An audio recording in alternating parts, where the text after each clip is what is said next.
दहेज हत्या, IPC 304 B, आपकी लाचारी, आपकी बेबसी, जिसमें पूरे परिवार को बेवजह फंसाया जाता है आपसी रंजिश के कारण।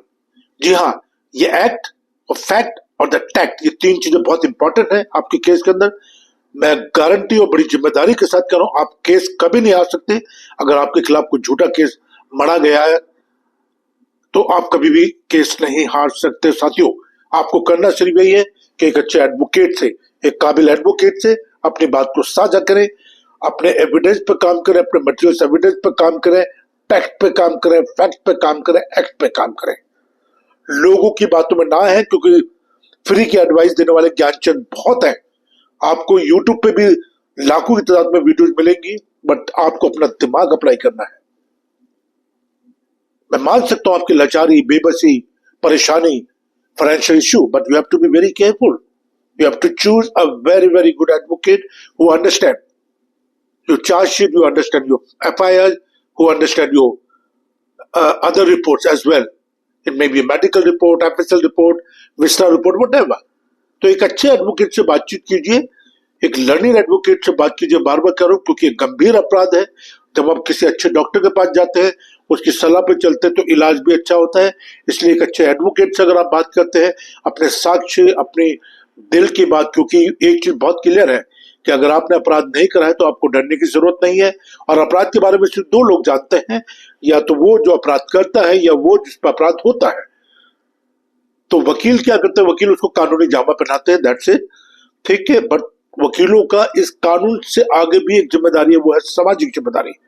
तो इसमें सबसे इंपॉर्टेंट चीज यही है कि आप अच्छे एडवोकेट से बात करें और सच्चाई से बात करें, ईमानदारी से बात करें। और मैं दावे और जिम्मेदारी के साथ कह रहा हूं, वो आपको सही एडवाइस देगा। अब सही एडवाइस वो आपको तब देगा अगर उसको इस केस के बारे में नॉलेज होगी, या कानून के बारे में नॉलेज होगी, आईपीसी 304 बी के बारे में नॉलेज होगी, या कितने जजमेंट अभी तक लैंडमार्क जजमेंट सुप्रीम कोर्ट ने दिया उसके बारे में नॉलेज होगी। तो वो आपको एक सही एडवाइस दहेज हत्या के बारे में दे पाएगा। और क्योंकि मैंने देखा है कि पूरे के पूरे परिवार को फंसा देते हैं, जिनका इस केस से कोई लेना नहीं, कोई देना नहीं। और सुप्रीम कोर्ट ने कई बार कहा है कि दहेज हत्या उसको माना जाएगा जिसमें दहेज हत्या की डिमांड की गई हो, जिसमें हत्या से पहले या वो लड़की ने अगर सुसाइड करा है या जहर खाया, उसमें और डिमांड में नजदीक क्या हो। अगर लड़की ने कोई सुसाइड कर लिया और उससे पहले कोई डिमांड नहीं की गई है या दहेज की कोई बात ही नहीं हुई है, तो साथियों यकीन मानिए सुप्रीम कोर्ट भी इसको कहती है कि ये दहेज हत्या का मामला नहीं बनता। बट दुर्भाग्य की बात है कि इस टाइप के जब हालात बन जाते हैं, तो कई बार मैंने देखा है कि पुलिस भी आंख बंद करके आईपीसी 304 बी का मुकदमा दर्ज कर लेती है, आपको परेशान करती है, लाचार करती है, और इसके बाद शुरू होती है दलाली।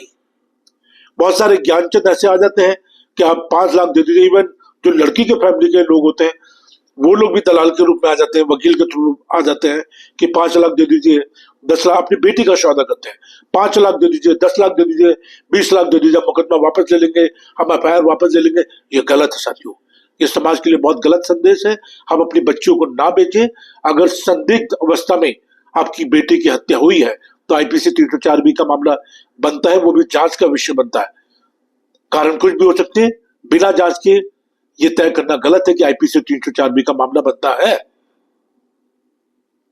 और अगर सही में, जैसे फॉर एग्जांपल मैंने एक बहुत इंपॉर्टेंट में केस कर रहा हूँ यूपी का, जिसमें वो लड़की जो थी वो बहुत महीनों से बीमार थी, उसको वो इलाज करा रहे थे वगैरह वगैरह, और वो लड़की प्रेग्नेंट थी। जब उसको वो हॉस्पिटल लेके गए तो ड्यूरिंग द प्रेगनेंसी उस लड़की की डेथ हो जाती है, और बताइए आईपीसी 304 बी का मामला बन जाता है। अब वो फैमिली की परेशानी आप समझ सकते हैं किस तरह की होगी। बट मैं आपसे एक ही गुजारिश कर रहा हूँ कि चैनल को आप जरूर सब्सक्राइब करें, लाइक करें, कमेंट्स करें, और इसको बेल बटन जरूर दबा के रखें, क्योंकि आने वाले वक्त में मैं बहुत सारी ऐसी वीडियो बनाने वाला हूं जिसमें supreme court, high court, session court की लैंडमार्क जजमेंट जो होती है आईपीसी 304 के बारे में, वो आप तक पहुंचाने की कोशिश करता हूं। आप मेरी टीम से पूरे हिंदुस्तान में अवेलेबल है, आप मुझसे कॉन्टैक्ट कर सकते हैं 9873005424, 9873005424।